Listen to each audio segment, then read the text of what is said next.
welcome back to the Dare Dream Motorsports YouTube channel. So I figured we'd give you an update on kind of where we're at with the car. Last event we went to, things didn't go over the greatest. We had a control arm break and took out a couple of things, one of them being our shock. I'm going to go ahead and insert a picture of what the shock looked like, but pretty much what it had done was the wheel, when the control arm broke, just rubbed a giant slot into it.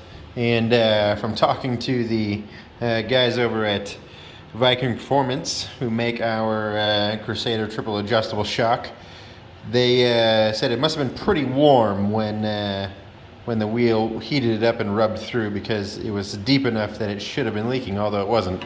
So that was pretty great. But yeah, anyways, I'll insert the only picture I have of what the control arm broken looks like. I didn't actually take a picture of the broken control arm, because at the track and when I got it back to the shop, since we were just down at Heartland Park, was about 45 minutes or so away from us, I was trying to get it fixed enough to get us back on track for that event. However, ultimately when I got it back here and apart and fixed enough, I wasn't really confident in it not happening again with that control arm, so I just ultimately called it off. But by that time, I had pretty much everything put back together and fixed, except for the shock. So anyways, they had a nice quick turnaround, got us our shock rebuilt and redone.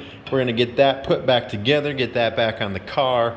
But I figured in the meantime, I'll give you an update on what kind of is next for us with the car and what we're doing for the rest of the year. So let's head out to the shop, and we've got the car, and it looks quite a bit different than it has in the last few months. So yeah, we have gone to a smaller splitter and back to a spoiler that we ran, gosh, I don't know, 4 years ago, maybe even 5 now at this point in time.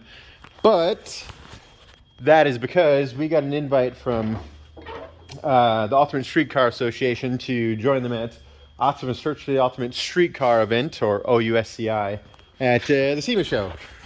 So we've got to put on a little smaller aero package, as the one we were running for the majority of the year is a little bit too big for them. So all of this aero is off, the trunk, the wing, and everything we made, because in order to fit this back on, I don't want to have to drill permanent holes into this trunk, because there are 4 of them, 1, 2, 3, and 4 holes drilled into this trunk over here, but they're already there.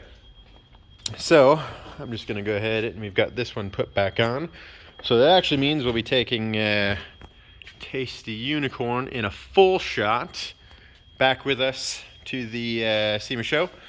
It's always been on the side, but this one's kind of blocked a little bit on each side from being able to see. But I was just talking to the guys over at Tasty Unicorn, and we've got an idea as to what we're going to do with the wrap once we get everything else body-wise done up. But yeah, so this is where we're at and kind of what we are going to look like when we have it out at the SEMA Show here in a couple weeks. We're going to leave on the 28th. So I've got a couple more things I've got to decide on. Do I change our street tires over to this wheel, the CCWs? I absolutely love these wheels, and I run the Hoosiers on them because we like to run these as much as we possibly can.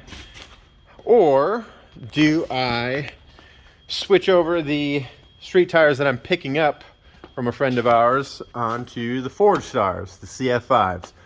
I do really like those wheels as well. However, the CCWs are my favorite by a long shot. Yeah, so that's a decision we're going to have to make. We'll get the graphics off from the other series we've been running, put Optima's OUSCI package back on it, and then a few other things that we'll update you on. I've got a couple things to clean up as far as bodywork wise. I want to just touch a couple of things up I still haven't cut that piece between the door and the fender, and I'm not really sure I will at this point in time, but I might, just because.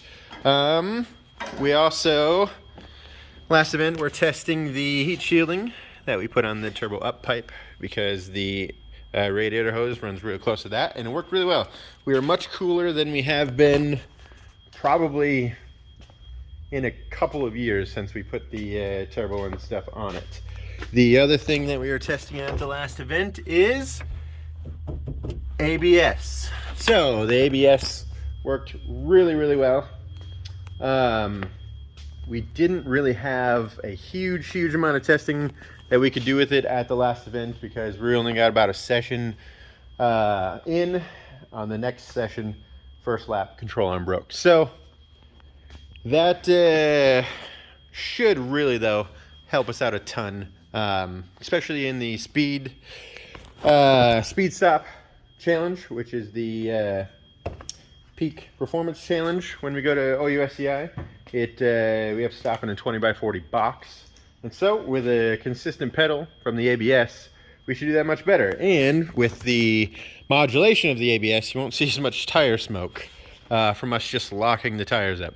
So that's a big plus. Did I tell you? Maybe not. But did I tell you we are also missing something in that hole? Can't remember if I did a minute ago or not, but if I didn't, transmission is out. It is over at the transmission shop. We use Accurate Performance. They do all our work on the transmissions. They have for a few years now. And yeah, we continue to hurt second gear for some reason. I don't know why. I think it's probably due to our local track. We shift down in the second gear a couple of different times, and in one of them it really is pretty aggressive shift down. But yeah, that'll be fixed. It'll be back next week, so hopefully we can make it the last track night in America of the year and give it a little bit of a test before we head out. Other than that, it's really an update. Well, guys, that's pretty much it. I'm going to make it really short for this last part. I don't know why my camera keeps cutting out, but if you see us out at the SEMA Show and OUSCI, stop by, say hi, give us a shout, and yeah, watch what we're doing out there.